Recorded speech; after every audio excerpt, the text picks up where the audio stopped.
Et début de tournage, sachez-le, enfin des bateaux insubmersibles. Salut la compagnie et bienvenue dans ce nouvel épisode de Sachez-le, la version courte des épisodes d'Allez savoir.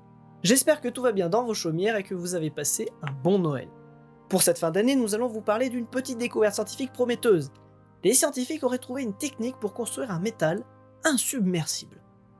C'est quoi un submersible?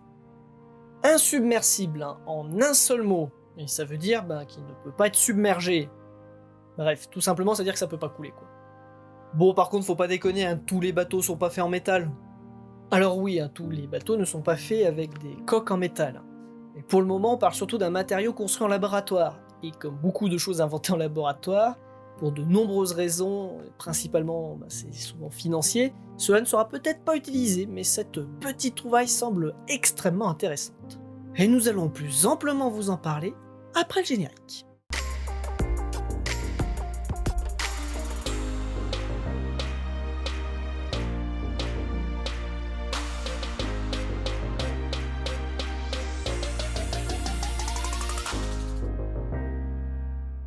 Des chercheurs de l'université de Rochester à New York ont planché pour tenter de trouver une méthode pour que le métal flotte, car étant plus dense que l'eau, il a tendance à couler.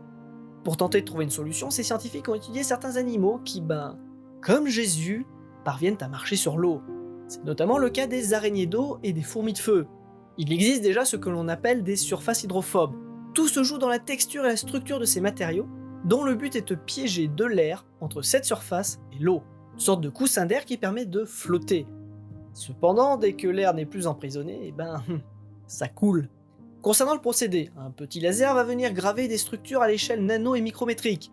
Ces éraflures vont emprisonner l'air et créer le fameux coussin d'air permettant d'être hydrophobe. Par contre, l'un des premiers problèmes, c'est que ces surfaces sont sensibles du coup à l'abrasion. Quand elles s'usent, elles deviennent moins performantes. Et puis nous avons un deuxième problème, c'est que les différents mouvements de l'eau, comme les vagues, vont avoir tendance à chasser l'air et donc progressivement, ces métaux vont finir par couler. De même, si l'on immerge complètement ce métal, l'air est chassé et le métal ne remontera jamais à la surface. En fin de compte, pas très intéressant. Les scientifiques se sont tournés vers les fameuses fourmis de feu et les araignées d'eau car leur surface piège définitivement de grosses quantités d'air, ce qui leur permet de rester en toute situation sur l'eau. L'idée étant d'avoir un principe équivalent et de trouver un moyen de piéger définitivement de l'air, et si possible en grande quantité. Au final, les scientifiques ont pensé à quelque chose de tout bête, mais comme toujours, fallait y penser. Ils ont pris deux métaux et ont l'idée de mettre les deux surfaces hydrophobes l'une en face de l'autre, reliées par une tige en plastique. Il fallait juste trouver le bon écart entre les deux surfaces hydrophobes pour que l'air soit tout simplement tout le temps piégé, une sorte de bulle d'air. Les deux surfaces hydrophobes ne sont au final plus en contact de l'eau, du coup pas d'usure qui peut poser problème dans le temps. Et surtout, les vagues ne peuvent plus venir chasser l'air entre ces deux surfaces hydrophobes. Mais du coup, qu'est-ce qui explique physiquement cette bulle? Parce que l'eau peut pas passer entre les deux plaques? Alors non, pas vraiment, parce que tout dépend de l'espace entre les deux surfaces hydrophobes. Je cite l'étude. La surface de l'eau formera une bulle et la topographie de la bulle est déterminée par l'équation de Young-Laplace. En gros, les deux rebords de la surface hydrophobe repoussent l'eau. Puis pour le maintien de cette bulle d'air, tout est question de pression. On retrouve notamment ce principe dans les bulles de savon par exemple. Dans notre cas, en simplifiant, je précise en simplifiant, la pression de l'eau n'est pas suffisante pour perturber la bulle d'air piégée entre les deux plaques. Les propriétés de cette bulle sont déterminées par l'écart entre les surfaces hydrophobes. C'est bien évidemment un peu plus complexe, pour ceux voulant aller un petit peu plus loin, il vous faudra faire quelques recherches, notamment sur la tension superficielle et la tension de Laplace. Ouais, donc au final, un bon trou dedans et ça va venir tout perturber, ça va couler comme une bonne vieille plaque de métal. Pourquoi faire simple quand on peut faire compliqué? Alors pas du tout, parce que certes ça va faire un trou, mais la bulle d'air va rester autour du trou du coup. Bref, ils ont fait plusieurs expériences qu'on va maintenant évoquer.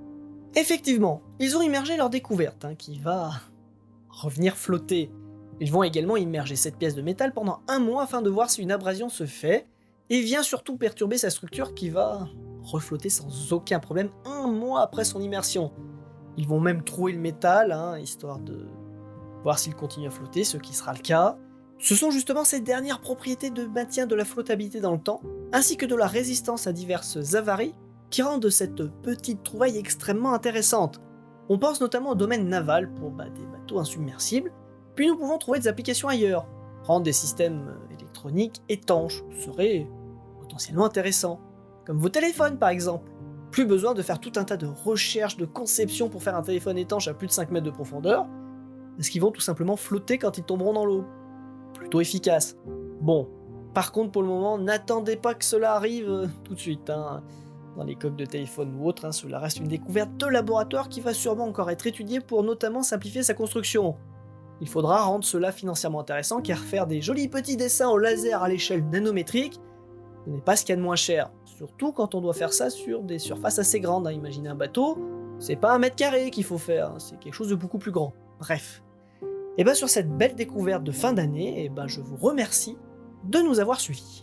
Et n'hésitez pas à laisser le petit pouce vers le bas, le petit pouce vers le haut, de commenter, de vous abonner, de cliquer sur la cloche, de partager l'épisode. Je vous souhaite un bon réveillon, bonne fin d'année quoi, et puis rendez-vous lundi prochain pour un nouvel épisode long. D'ailleurs, savez-vous que nous avons fait plus simple et efficace pour se protéger des icebergs? Car bon, on connaît le refrain, on l'a eu avec le Titanic, incoulable, etc. etc.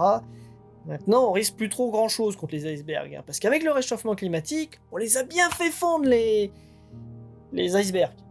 Et voilà comment on sauve des vies plus simplement, avec un bon vieux réchauffement, bref. Merci à vous, bonne tournage.